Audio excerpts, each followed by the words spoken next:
Good morning. ये हमारी BSc part 2 organic chemistry की क्लास है। हमारा चैप्टर चल रहा है कार्बोक्सिलिक एसिड्स। अब तक हमने कार्बोक्सिलिक एसिड्स में पढ़ा the definition, nomenclature, isomerism, structure of carboxylic acid group, various methods of preparation of carboxylic acids. The most important thing जिसमें से कि हमारे मैक्सिमम क्वेश्चन आने की संभावना रहती है, acidic strength of carboxylic acids, acidic strength of substituted carboxylic acids, acidic strength of substituted benzoic acid. इनमें बहुत अच्छे क्वेश्चन बनते हैं और इनमें सारी पॉसिबल एग्जांपल्स मैंने ली हैं।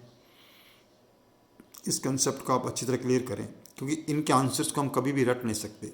अगर कंसेप्ट क्लियर होगा तो कैसा भी ऑर्डर स्ट्रेंथ का क्वेश्चन आए आप कर सकते हैं।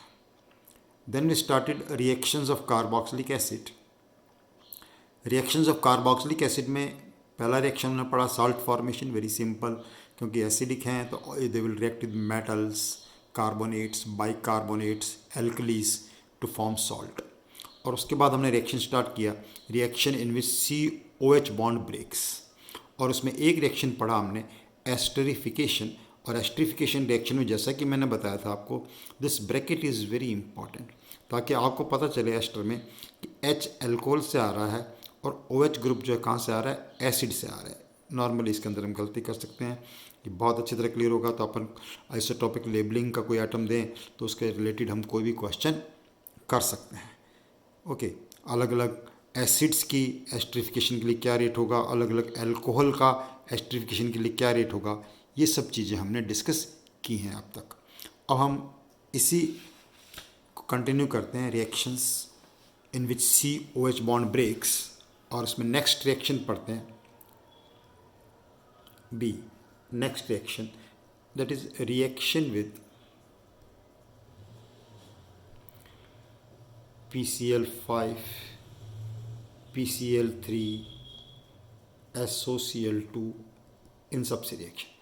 इन सब से ये सारी रिएक्शन आपने अल्कोहल में पढ़ी हैं, OH ग्रुप की रिएक्शंस हैं, तो अपन कॉमन क्या कह सकते हैं इन सबको, formation of,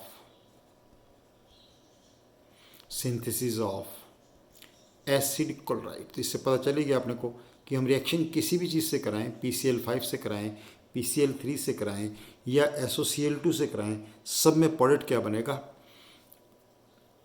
acid chloride product बनेगा। ओके, मैं आपको लिख के दिखाता हूँ, एक ही साथ लिख लेते हैं सबको। इन सारी रिएक्शंस को मैं एक साथ लिख रहा हूँ, तो अपनी कॉपी में ऐसे स्पेस अरेंज करके लिखिएगा। एक प्रोडक्ट मैं इधर बताता हूँ, रिएक्शन विद SOCl2। एक प्रोडक्ट हम इधर लिखते हैं, रिएक्शन विद PCl5, और एक प्रोडक्ट हम इधर लिखते हैं, रिएक्शन विद PCl3। सब OH ग्रुप की रिएक्शन है। कॉमन क्या ध्यान रखना है आपको, इन सब रिएक्शन में OH हट के Cl लगेगा, तो यानी सारी की सारी रिएक्शन में क्या बनेगा प्रोडक्ट, एसिड क्लोराइड जो है प्रोडक्ट बनेगा। जैसे इसके अंदर RC≡CL, acid chloride product. By product भी आपको पता होना चाहिए, इसके अंदर बाई प्रोडक्ट क्या बनेगा, सल्फर डाइऑक्साइड गैसीय स्टेट में बनेगा, HCl भी वेपर्स निकलेंगे। तो this is pure acid chloride बनाने के लिए हमारे पास ये मेथड यूज़ करते हैं। PCl3 से रिएक्शन कराएं तब भी बिल्कुल वही बात होगी, एसिड क्लोराइड बनेगा, और बाई प्रोडक्ट इस केस में क्या बनता है, H3PO3, phosphorus acid is the by product. इस केस में PCl5 से कराएंगे तब भी प्रोडक्ट तो क्या बनेगा अपना, एसिड क्लोराइड, लेकिन बाई प्रोडक्ट इसके अंदर क्या बनेंगे, फास्फोरिल क्लोराइड, POCl3 का नाम आना चाहिए, बोल रहा हूँ लिख लीजिएगा, प्लस HCl, ये बाई। लेकिन मेन प्रोडक्ट सब में क्या है, एसिड क्लोराइड प्रोडक्ट बन रहा है। अब इस बेस पे हम मैं कोई एग्जांपल देता हूँ आपको, उनके आंसर लिखना चाहिए। जैसे मान लो आपको रिएक्शन आया कि how does acetic acid reacts with PCl5, या आपको दे दिया कि how does benzoic acid reacts with PCl3, तो आप समझ जाओ कि किसकी रिएक्शन है, एसिड में OH ग्रुप की रिएक्शन है, OH ग्रुप हटेगा और OH ग्रुप हट के कौन सा ग्रुप लग जाएगा यहाँ पर, Cl ग्रुप लग जाएगा। बस इतना ही देखना होता है रिएक्शन में। तो इस रिएक्शन में प्रोडक्ट क्या बन जाएगा, एसिड क्लोराइड। तो एसिड क्लोराइड बनाने के काफ़ी अच्छे मेथड हैं। इस रिएक्शन में नाम आना चाहिए आपको, ये कौन सा प्रोडक्ट है? Very common product, acetyl chloride. Acetyl chloride is a reagent for acetylation. जब भी हमें एसिटाइलेशन करना हो तो एसिड क्लोराइड या एसिटिक एनहाइड्राइड की जरूरत पड़ती है, और दोनों ही एसिड डेरिवेटिव्स हैं। इसका नाम बेंजोइक एसिड से बना, नाम हो जाएगा बेंजोइल क्लोराइड। बेंजोइल क्लोराइड, इसका यूज भी बेंजोइलेशन में करते हैं। बेंजोइल, ये बताइए रिएक्शन आपको, जिसको हम शॉर्टन बाउमैन रिएक्शन कहते हैं, बेंजोइलेशन। चलो नेक्स्ट रिएक्शन लेते हैं इसी ऑर्डर में। नेक्स्ट रिएक्शन देखिए आप, reaction with ammonia. Reaction with ammonia. अब अमोनिया से जब एसिड्स रिएक्ट करेंगे तो अमाइड्स बनते हैं। एक्चुअली अमोनिया बेस है, एसिड एसिड है, तो पहला जो पहली रिएक्शन पड़ी थी, इनसे क्या बन जाएंगे? सॉल्ट बन जाएंगे। वो सॉल्ट क्या होंगे? Ammonium salt. और अमोनियम सॉल्ट को जब भी गर्म करेंगे तो उनका डिहाइड्रेशन हो जाएगा और प्रोडक्ट क्या बनेगा? अमाइड्स। जैसे जनरल में हमने रिएक्शन लिखा RC≡OH प्लस अमोनिया। ये एसिडिक नेचर है, ये बेसिक नेचर का सब्सटेंस है, तो सॉल्ट बन जाएगा। And the salt formed with this reaction is ये ammonium salt. What is this? Ammonium. लेकिन इसका प्रोडक्ट नॉर्मली इसके लिए नहीं बनाते, इसको अमाइड फॉर्मेशन का मेथड है। This is the method for the formation of amide. तो जो अमोनियम सॉल्ट को गर्म करेंगे, इट विल अंडरगो डिहाइड्रेशन।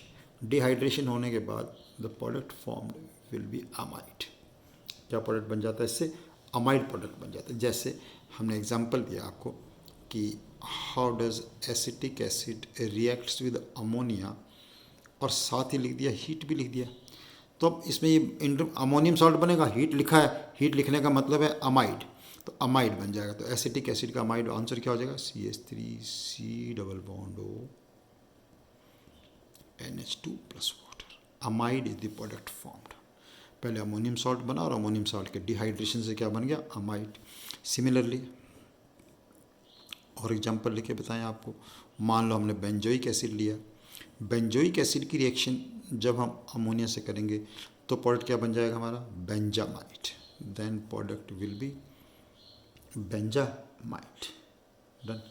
तो ये एसिड डेरिवेटिव्स के मेथड होते हैं। इनमें देखो आपने एसिड क्लोराइड बनाए, अमाइड बनाए। नेक्स्ट रिएक्शन देखिए आप, एस्टर बनाया आपने पहली रिएक्शन में, है ना। तो सारे बन रहे हैं, हर प्रकार के बन रहे हैं। नेक्स्ट रिएक्शन देखो, reaction with P2O5 phosphorus pentoxide.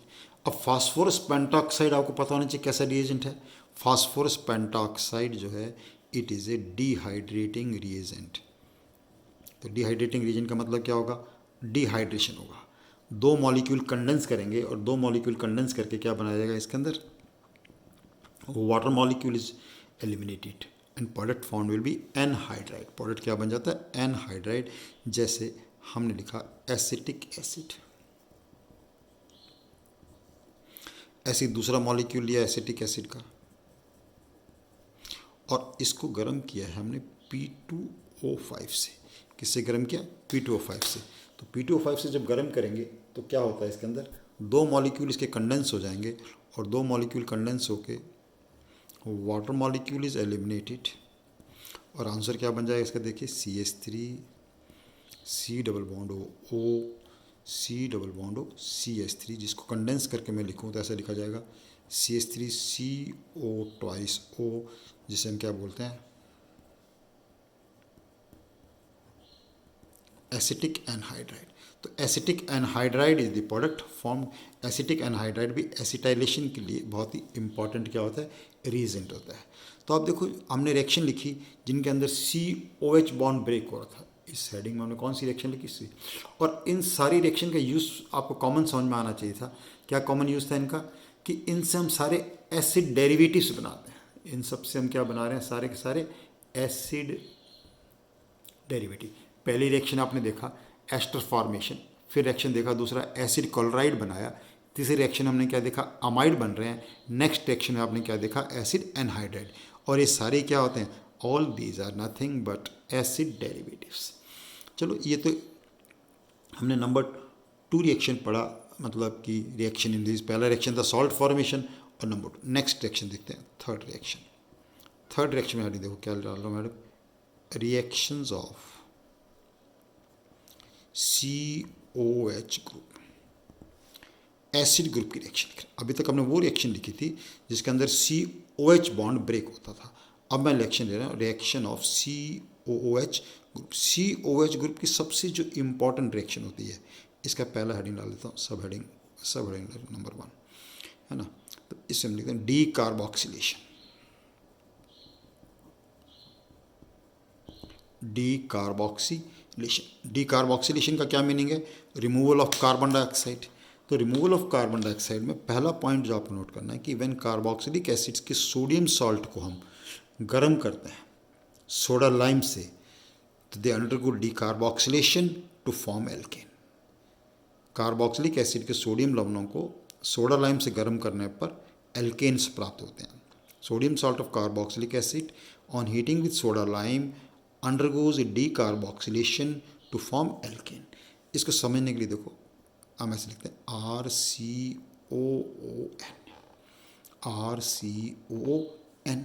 अब RCONA को हमने सोडा लाइम से गर्म किया, ये सोडा और लाइम का मतलब हो गया हमने लिया कैल्शियम, इससे गर्म किया, तो इसका क्या होगा, डीकार्बोक्सिलेशन। इन डीकार्बोक्सिलेशन ये क्या हो जाएगा, पूरा ये मॉलिक्यूल तो एलिमिनेट हो जाएगा और प्रोडक्ट क्या बन जाएगा, RH प्लस Na2CO3। तो रिमूवल ऑफ दिस CO3, इस पोर्शन को हम क्या बोलते हैं, डी कार्बोक्सिलेशन। इस रिएक्शन को हम क्या बोलते हैं, डी कार्बोक्सिलेशन। जैसे अब मैं और एग्जांपल लूँ इसका, आपको एक तो ये ध्यान रखना है कि जितने कार्बन का जो एसिड ले रखा है उससे एक कार्बन कम का क्या बनता है, हमेशा एल्केन बनता है। जैसे मान लीजिए आपने एग्जांपल लिया CH3COON, सोडियम एसीटेट, और सोडियम एसीटेट को सोडा लाइम से गर्म किया, एरो के ऊपर लिख दिया soda lime, NaOH plus calcium oxide से हीट किया। इसको हीट करने पर इसका डीकार्बोक्सिलेशन होगा, डीकार्बोक्सिलेशन मीन्स माइनस Na2CO3, और प्रोडक्ट एक कार्बन का एल्केन। ऐसे नहीं इससे इथेन बना दो, एक कार्बन का एल्केन कौन सा बनेगा, इससे methane is the product formed. Product क्या बन जाएगा इसके अंदर, methane is the product formed in this reaction. चलो पेज चेंज करते हैं।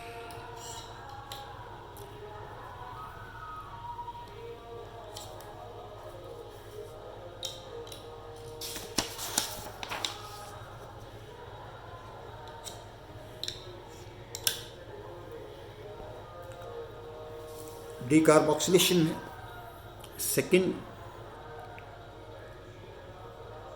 पॉइंट देखो, डीकार्बोक्सिलेशन में अगर हमारे पास जेम डाइकार्बोक्सिलिक एसिड्स, कैसे है, gem dicarboxylic acids. Gem dicarboxylic acid का मतलब क्या हो गया हमारे पास, कि एक ही कार्बन पर दो COH ग्रुप लगे हुए हैं, यानी एक ही कार्बन पर अगर हमारे पास दो हैलाइड आ जाए, जेम, उसके लिए टर्म क्या है, जेम डाई हैलाइड। यहाँ पर हम क्या करें, जेम डाई कार्बोक्सिलिक एसिड। अगर जेम डाई कार्बोक्सिलिक एसिड्स को हम गर्म करें तो बहुत ही इजीली इनका डीकार्बोक्सिलेशन हो जाता है और हमें क्या मिलते हैं, मोनोकार्बोक्सिलिक एसिड्स प्राप्त होते हैं। जैसे ये क्वेश्चंस काफ़ी इंपॉर्टेंट होते हैं, हीटिंग वाले सारे डीकार्बोक्सिलेशन के सारे एग्जांपल्स बहुत हैं। जैसे मैंने लिया H2C COH और इसको हीट किया, टेम्परेचर नहीं याद रहे तो कोई चल जाएगा, 150 डिग्री सेंटीग्रेड पे ही करते हैं, लेकिन होना चाहिए जेम का मतलब है दोनों एसिड ग्रुप किस पे होने चाहिए, एक ही कार्बन पर होने चाहिए। तो उस केस में क्या होगा, इनका decarboxylation minus carbon dioxide will go, और प्रोडक्ट क्या बन जाएगा इससे, acetic acid. Acetic acid is the product formed in that case. इस केस में प्रोडक्ट क्या बन जाएगा, इससे एसिटिक एसिड जो है वो प्रोडक्ट बन जाएगा। ओके, अब डीकार्बोक्सिलेशन में ही नेक्स्ट सेक्शन लेता हूँ। नंबर 1 मतलब उस हेडिंग में था डीकार्बोक्सिलेशन में पहला लिखा हमने दिस, और तीसरा एग्जांपल डीकार्बोक्सिलेशन क्या लेते हैं, Kolbe electrolytic reaction. Kolbe electrolytic reaction, Kolbe electrolytic reaction क्या कहती है हमारे, देखिए बहुत ध्यान से देखना पड़ेगा, इस पर काफ़ी अच्छा क्वेश्चन बनता है आपके पास, कि अगर हम सोडियम या पोटाशियम सॉल्ट लें कार्बोक्सिलिक एसिड्स के, सोडियम या पोटाशियम सॉल्ट लें किसके, कार्बोक्सिलिक एसिड्स के और उनका इलेक्ट्रोलाइसिस कर दें, उनका क्या कर दिया जाए, इलेक्ट्रोलिसिस किया जाए, तो हमें एनोड पर एल्केन्स प्राप्त होते हैं। Alkanes are formed at anode और कैथोड पर हाइड्रोजन गैस जो है वो मिलती है। अब इसको मैं सीधा प्रोडक्ट लिख नहीं सकता था, ऐसे नहीं कि एल्केन, जैसे एग्जांपल लिया, मान लो CH3 C double bond ON और इसको हमने इलेक्ट्रोलाइसिस किया। तो इसका जब इलेक्ट्रोलाइसिस करेंगे तो इलेक्ट्रोलाइसिस करने पर प्रोडक्ट क्या बनेगा, एल्केन। कौन सा एल्केन बनेगा, 2 कार्बन का एल्केन बनेगा, इससे CH3 डिकार्बोक्सिलेशन हो चुका है इसका। लेकिन 2 कार्बन का मतलब यहाँ मैकेनिज्म बताऊंगा, इसको समझना बहुत जरूरी है कि ये वाला कार्बन प्रोडक्ट में नहीं आता है, ये वाला जो कार्बन है ये प्रोडक्ट में नहीं है। इसका प्रूफ भी दूंगा अभी आपको, और साथ में प्रोडक्ट क्या बन जाएगा, हाइड्रोजन। और ये एल्केन कहाँ मिलेगा हमारे को, एनोड पे मिलेगा। ये भी क्वेश्चन है कि एल्केन डिकार्बोक्सिलेशन जब करते हैं तो कौन से इलेक्ट्रोड पर मिलता है, एनोड पर मिलता है। अब इसको समझने के लिए हमें देखना, इसका मैकेनिज्म देखना जरूरी है यहाँ पे। अगर जरूरी नहीं होता तो मैकेनिज्म को अवॉइड कर देता, क्योंकि एल्केन में जो 2 कार्बन आ रहे हैं कैसे आ रहे हैं ये देखना इससे जरूरी होगा। देखो जैसे मैंने लिया RCOON, हमने इलेक्ट्रोलाइसिस किया।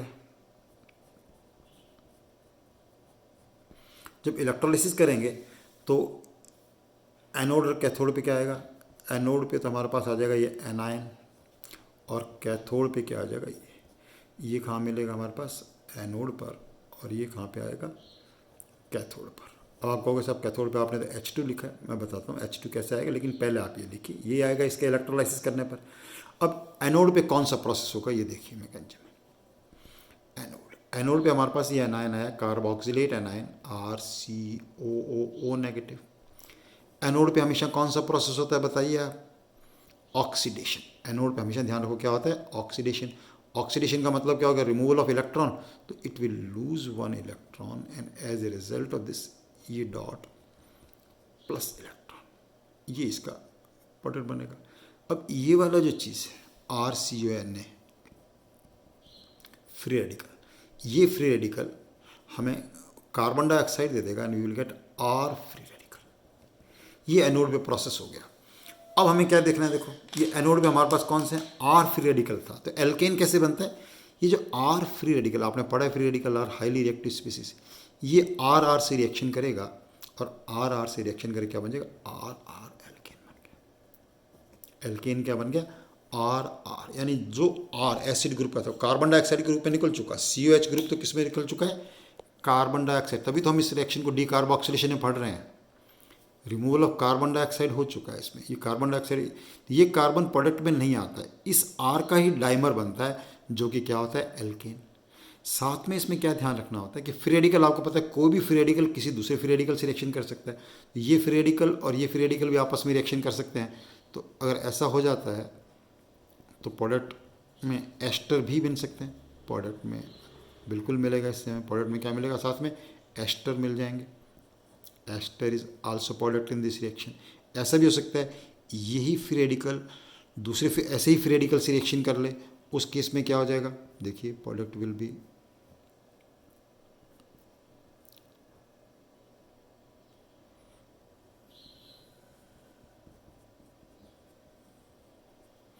दिस। तो इन दैट केस O और ये O इससे जुड़ गया और यहाँ क्या आ गया, CH3।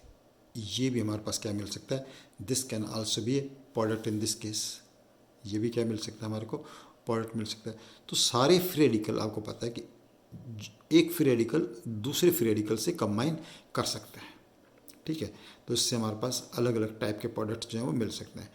तो इम्पॉर्टेंट, अब इसको समझने के लिए कैसे लिया, जैसे हमने लिया, मान लो वह पहले वाले एग्जाम्पल देता हूँ, CH3COON लिया और ये हमने ले लिया लेबल्ड कार्बन 14 ले लिया। ये क्या ले लिया हमने, कार्बन 14। अब जब कार्बन 14 ले लिया है, कार्बन 14 अगर हमने ले लिया तो ये कार्बन 14 जो है एल्केन में, एल्केन आपको पता RR बनता है, RR का मतलब ये वाला कार्बन के 2, तो एल्केन मेजर प्रोडक्ट क्या बनेगा इसका, CH3CH3 प्लस ये कार्बन डाइऑक्साइड के रूप में निकल जाएगा, तो कार्बन डाइऑक्साइड में जो कार्बन होगा वो कार्बन 14 होगा, ये वाला प्रोडक्ट बना यहाँ पर, है ना। तो एल्केन एनोड पे बनता है एल्केन। दूसरी बात थी कैथोड। कैथोड पे मैंने बताया था कि हाइड्रोजन गैस बनती है। कैथोड पे क्या बनता है? Hydrogen gas. इसका कारण क्या था? कैथोड पे हमारे पास सोडियम आयन भी है एंड एक्वस सोल्यूशन था, इसलिए H+ आयन भी है। तो इन दोनों में से डिस्चार्ज पोटेंशियल इसका ज़्यादा होगा, तो सोडियम आयन के बजाय वहाँ पे क्या जाएगा? H+ आयन जाएंगे, और H+ आयन इलेक्ट्रॉन लेके क्या बना लेंगे हमारे पास? Hydrogen gas. कैथोड पर हमेशा कौन सा प्रोसेस होता है? रिडक्शन। तो हाइड्रोजन आयन जो है ये रिड्यूस हो जाएंगे किसके अंदर? Hydrogen ion will be reduce to hydrogen gas. काफ़ी इंपॉर्टेंट होता है। ऐसे नहीं कि हम सोडियम लिखते हैं उसके, सोडियम नहीं आएगा।